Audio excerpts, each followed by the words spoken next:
Hello viewers, এই ভিডিওতে version নিয়ে আলোচনা করা হয়েছে। ইংরেজি শিখতে চাইলে ভার্সন সম্পর্কে জানতেই হবে।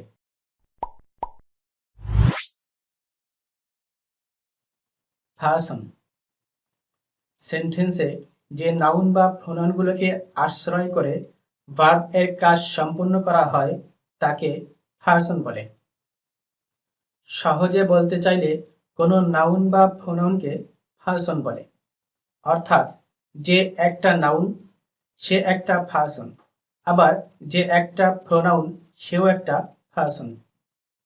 যেমন Zisan, Zerin, book, train, water, I, we, you, he, she, they, it.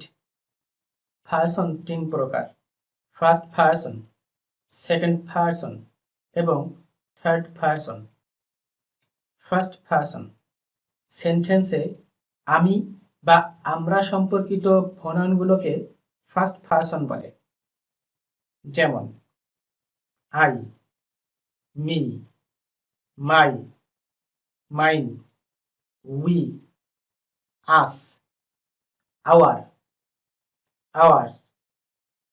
Second person সেন্টেন্সে তুমি বা তোমরা সম্পর্কিত প্রোনাউনগুলোকে সেকেন্ড পারসন বলে। যেমন you, your, yours. Third person সেন্টেন্সে আমি, আমরা, তুমি, তোমরা সম্পর্কিত প্রোনাউনগুলো বাদে অন্য সকল নাউন বা প্রোনাউনগুলোকে থার্ড পারসন বলে।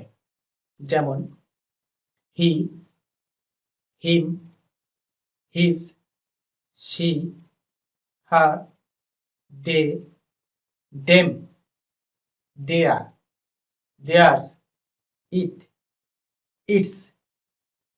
Jisan, Zerin, book, train, water.